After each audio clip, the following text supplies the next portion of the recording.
Welcome to the Editing Masterclass, where I walk you step by step through creating a wedding film. From the more routine parts to the creative process, this course will cover every step along the way. In the last episode, we synced all of our cameras and audio together for all the events like the ceremonies, speeches, and more. But in this episode, we're gonna color all of the footage from all the events we mentioned earlier to all of the B-roll, just so we don't even have to think about it later. In this film and all the other films I've shot in the last couple of years, I've been using Mastin Labs LUTs, and I have no affiliation with this company, but I just need to let you know that I'm using these LUTs because they are just the best that I've come across, and it's honestly not even close. I'm gonna reserve my thoughts and things about them for another video, potentially a review in the future, because they're that good. But anyways, let's get started with the coloring.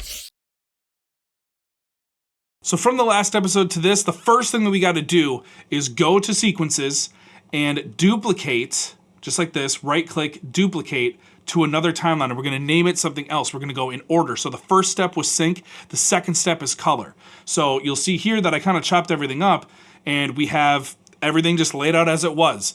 This is so important because if we ever make a mistake somewhere along the line or a step, we always can go back. Nothing worse than having the timeline just beyond repairable. Like, we've already gone too far off the deep end in this direction. Like, we can always take a step back, and we don't even have to edit off of that. We can just simply duplicate and name it something else, like sync, take 2 or something like that. So this is great. This is great. We need to do this. So I've already taken the liberty of chopping all this up. We've got about an hour of footage to go through, but we don't even have to do that because all we're gonna do is color these two shots and kind of match them together. So I'm take an adjustment layer, drag it across the entire timeline, then we're gonna hold Alt and Shift, go up, and I kind of just like to leave it at these two, and you'll see why. I'm gonna color this one orange, go to Effects, Presets, Mastin Labs, and in Toolkit, I'm gonna drag Orange Reduction, which is why I colored it orange,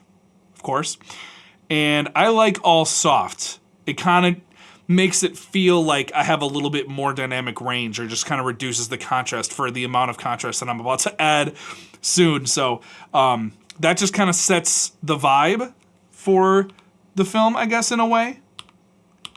Just does a little bit, just enough. Just enough. See, this is almost like too saturated. There are moments where skin is like almost too orange. It just takes the edge off. This just takes the edge off, the orange reduction and the all soft. So I like Portrait Original. I'm gonna go to Nikon because that's what I've shot it on, surprisingly. Yes, the footage you've been watching this whole time has been Nikon. What do you think now? We're gonna go to neutral because that's my favorite profile on this, and we're gonna drag my selection of Portrait 400 onto the top. And I'm just gonna color this tan. Now I know, this looks crazy. You're like, wow, you just destroyed it. But the best part about these is if you go into controls and you see this, this is all done in Premiere. Like all of these adjustments. See this? And so what that means is like nothing's too caked in. So we're gonna select this clip and then we're gonna go to Lumetri Scopes, and we got this nice side-by-side action going on. I don't really care for these other parade types or waveform types because all I'm doing is adjusting the exposure with curves and a couple other tools maybe, pending the scene, but because I'm not really messing with color. I don't need to do that. This LUT has already beautifully done this for me. So we're basically just gonna adjust, see this 0 and how it's kind of crushed down here. We're basically gonna lift that up so we're getting as much like dynamic range as we can, and then just kind of pulling the curve over in the middle to drag the mids up naturally, instead of just targeting highlights instead of whites, and like ignoring shadows and blacks, just kind of naturally pulling things up to an exposure that we like, and then maybe just in the mids, just kind of getting a little bit of more contrast if we want a little bit more contrast. So you'll see it here, just like this. It's important too to have the dress because that's like most of the time the whitest object. So you're not peeking over anything. So we're gonna go to curves and we're gonna grab this guy right here and just drag it up just enough. You'll see that kind of coming up, and okay. Yep, and it's not touching. Right about there. We want it right about there. And then we're gonna take the middle And we're gonna drag this up to kind of about where we like it to be. And that's pretty good. It's nice and soft. Then we'll kind of drag this in to bring in a little bit more contrast, but I'm not really caring for this vignetting feeling here. And I think that's just because of the sunset this time of day. So I'm really only gonna go for about like I'm gonna try to keep it on this line. Really only gonna go for like about there. And that's good to me. Now, you could drag this up the same way that I dragged that up, but it would go this way. And you see how like in the top here, but you see how it kind of gets crushed? That's because we have soft, and it kind of cuts that off for us. It kind of does that job for us. And sometimes the way that it is affected, like with lights and stuff, it clips and it looks weird. So I don't typically touch the highlights, but that's also because we're working in 8-bit color. So that's, and I think it's a safe spot. It's, you know, it's nothing too crazy. The file sizes aren't massive because of that. Sometimes, you know, 10-bit plus color looks incredible, but I don't know if, for me personally, the way that I run business, I don't know if it's worth all of that extra memory. I don't know if it's worth it, at least for a project this size. So we could also go here and kind of select the widest part of the image, which I would guess is right here. And look at that, beautiful. Kind of just warms it up just enough. Nice sunset feeling.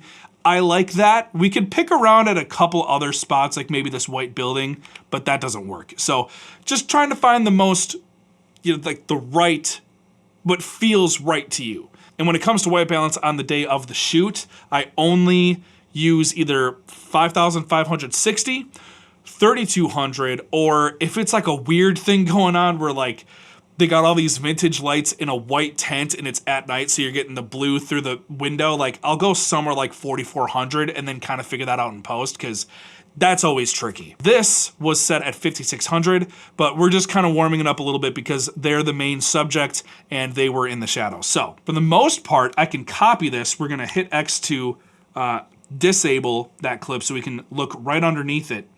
And we're going to paste these attributes of just the Lumetri color. And we're majority of the way there. We're just gonna edit the curves here a little bit because we have the luxury of it being the same camera profile and same, you know, brand of camera, same color profile. I think I said that already. Same white balance. So they're gonna look pretty similar. We're just gonna drag that down, boom. And I might add, no, I don't actually. I don't like the contrast being here. Maybe just a hair there to match the other camera a little bit. And yes, it's a little brighter, but I think the only reason it looks a little brighter is because we're getting this light off the side of his face here because we've got all this, you know, lit behind them. So it's a little tricky. I could, I guess, brighten this up a bit more. But the white balance is the same. Things just look differently from different perspectives. So I think that's pretty safe. I could just toggle this off and just go off of this shot, because this shot during the ceremony doesn't change at all whatsoever. And we're gonna, again, raise that up a little bit. Yep. Brighten this as much as we can. I had my lights on. I had a light kind of like back here in this area. Like if this scene were to extend outside of this window, it would be like right here. And then I had another light that was like back here, lighting them from both sides. Because it was incredibly dark here. I think I have a before and after somewhere of how actually dark it was in there. And it was pretty insane. It's just gonna feel bright, I think, because of the way that those lights were hitting. But we want just enough contrast, and this is all personal taste. I do stand by dragging this up so that you're not hitting zero, you're not crushing zero. But I think that's pretty good. Now for the white balance, I'm gonna select the whitest part of the dress. Right about there, and that's not bad. That's not bad.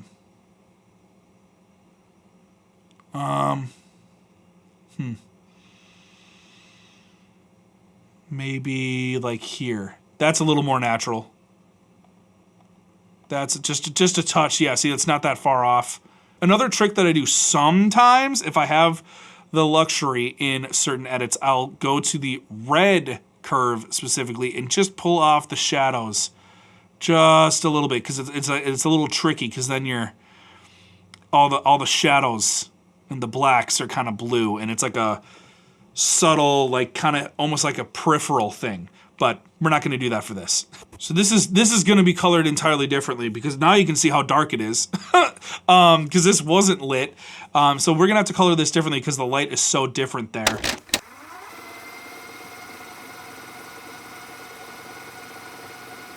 But that's all for now. In the next episode, we're going to be correcting all of the audio, which, you know, we would like to do, because from this point on, we're going to be hearing it a lot. So we want it to sound good. Hey, and you won't want to miss this one, because audio is like the main separator between photo and video. It's the most important to get right. You won't want to miss it, so I'll catch you then.